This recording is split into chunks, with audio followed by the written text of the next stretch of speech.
ఈ నల్లేరులో మన ఆరోగ్యానికి పనికొచ్చే చాలా మంచి గుణాలు ఉన్నాయి.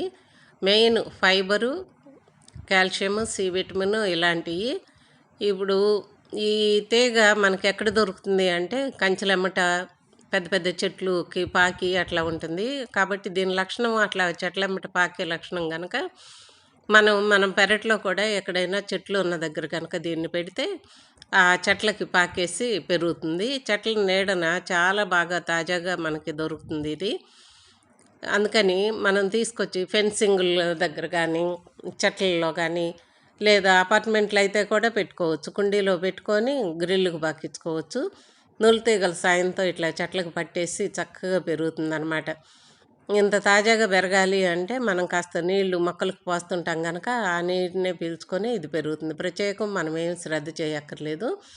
ఇక దీంట్లో ఉండే మంచి లక్షణాలు ఏంటంటే మనకి ఎముకలు గొల్లబారకుండాను, ఎముకలు బలంగా ఉండటానికి, మోకాళ్ళ నొప్పులు తగ్గటానికి, అంటే మోకాళ్ళలో గుజ్జు తయారవటానికి కూడా ఇది ఆ జిగురు పదార్థంని ప్రొడ్యూస్ చేస్తుందంటారు. ఏది కానీ మోకాళ్ళల్లో మాత్రం నొప్పులు అనేవి మర్చిపోతాం అన్నమాట. బాగా నొప్పులు ఉండేవాళ్ళైనా సరే ఇది వాడటం మొదలు పెట్టుకుంటే, వాడటం అంటే ఎట్లా అంటే రోటి పచ్చడి కానీ, నిలవ పచ్చడి కానీ, లేకపోతే కూరల్లో కానీ, కారపొడులుగా కానీ ఎట్లయినా చాలా రకాలుగా చేసుకోవచ్చు. దాంతోపాటు పిండి వంటల్లో కూడా వాడుకోవచ్చు. పిండి వంటల్లో చెక్కలు, వడియాలు పట్టుకోవటం ఇట్లా రకరకాలుగా మన ఇష్టం, ఎన్ని రకాలుగా అయినా వాడుకోవచ్చు. అయితే ఇది వాడటానికి ఎక్కువగా ఉపయోగపెట్టుకునేది ఏంటంటే నేనైతే నిలవ పచ్చడి పడతాను. ఆ నిలవ పచ్చడి వలన మనకి రోజు టేబుల్ మీద అది ఉంటే రోజు మనం వేసుకోవటానికి శ్రద్ధ చూపిస్తాము.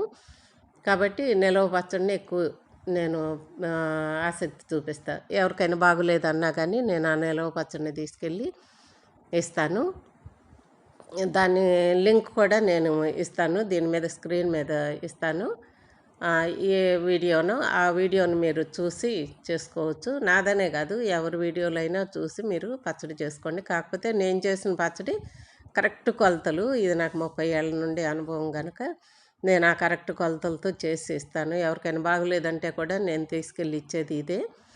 కాబట్టి నిలవ పచ్చడి చేసుకోవటానికి ఎక్కువ నేను శ్రద్ధ చూపిస్తాను అన్నమాట. ఇంకా దీనివలన చాలా మంచి ప్రయోజనాలు ఉన్నాయి. వాటన్నిటి సంగతి కూడా మనం యూట్యూబ్లో వాటిలో చూసి తెలుసుకోవచ్చు.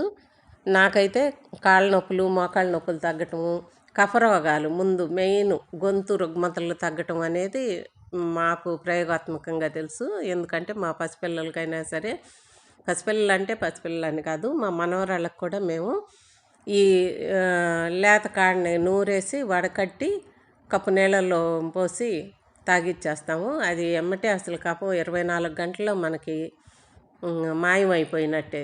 గొంతు రుగ్మతలు ఉన్న, గొంతులో కఫం పేరుకుపోయి ఇబ్బంది పడుతున్నా అది తగ్గిచ్చేస్తుంది. కాబట్టి మనం ఇలాంటిది మనం పెద్ద శ్రద్ధ అక్కర్లేదు. తీసుకొచ్చి మొక్కలు ఉన్న కుండీలోనే ఓ పక్కన పెడితే చాలు, అదే చక్కగా పెరిగిపోతుంది.